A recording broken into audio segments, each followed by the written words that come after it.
নারীর সবচেয়ে বেশি ভালোবাসা যে পুরুষ পেয়েছে, নারীর সবচেয়ে বেশি রাগ, অভিমান, ঝগড়া, খুনসুটিও সেই দেখতে পেয়েছে। নারীরা একটু এমনই।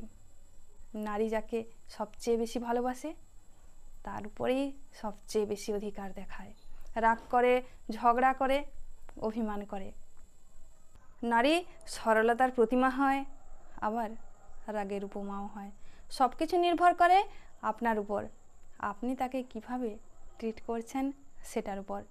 স্বাভাবিকভাবে পুরুষের তুলনায় নারীদের মুড সুইং বেশি হয়, তাই নারীদেরকে বুঝতে পারা একটু বেশি কঠিন। আপনি হয়তো বলতেই পারেন, এত কিছুর পর আপনি কেন সেই নারীকে সহ্য করে যাবেন? রাগ, অভিমান, জেদ আপনারও আছে।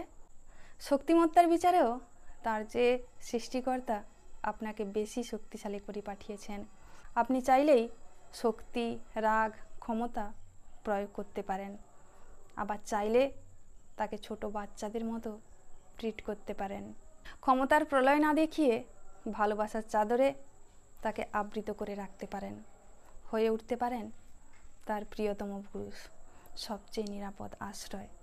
বুদ্ধিমানেরা তাই করেন, কারণ তারা জানে নারীর উপর রাগ, অভিমান, কঠোরতা দেখিয়ে নারীর কাছ থেকে সব কিছু আদায় করে নেওয়া যায় না, তবে ভালোবাসা দিয়ে নারীর কাছ থেকে পুরো পৃথিবী আদায় করে নেওয়া যায়।